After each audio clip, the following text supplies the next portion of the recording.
ಎಲ್ಲರಿಗೂ ನಮಸ್ಕಾರ. ಹಿಂದೆ ಹೇಳಿದಾಗೆ ನಾನು ದ್ವಾದಶೋಧ್ಯಾಯ ಅಂದರೆ ಶ್ರೀಮದ್ ಭಗವದ್ಗೀತೆಯ 12ನೇ ಅಧ್ಯಾಯದ ಭಕ್ತಿ ಯೋಗನ ಶುರು ಮಾಡ್ತಾ ಇದ್ದೀನಿ. ದಿನಕ್ಕೆ 5 ಶ್ಲೋಕ ಅಪ್ಲೋಡ್ ಮಾಡ್ತೀನಿ.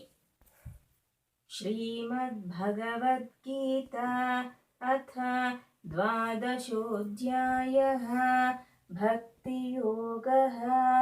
ಅರ್ಜುನ ಉವಾಚ ಏವಂ ಸತತಯುಕ್ತಾಯೇ ಭಕ್ತಾಸ್ತ್ವಾಂ ಪರ್ಯುಪಾಸತೆ ಯೇ ಚಾಪ್ಯಕ್ಷರಮವ್ಯಕ್ತಂ ತೇಷಾಂ ಕೇ ಯೋಗವಿತ್ತಮಾಃ.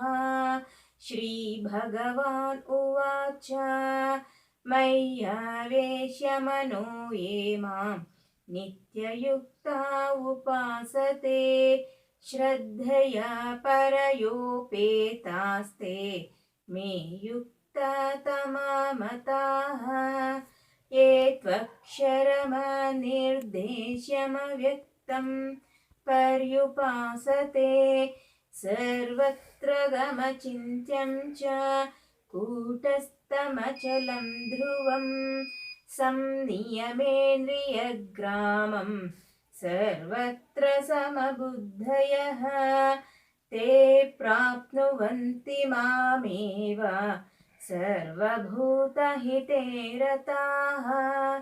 ಕ್ಲೇಶೋದಿಕತರಸ್ತೇಷಾಮವ್ಯಕ್ತಾಸಕ್ತಾ ಚೇತಸಾಂ ಅವ್ಯಕ್ತಾ ಹಿ ಗತಿರ್ದುಃಖಂ ದೇಹವದ್ಭಿರವಾಪ್ಯತೆ.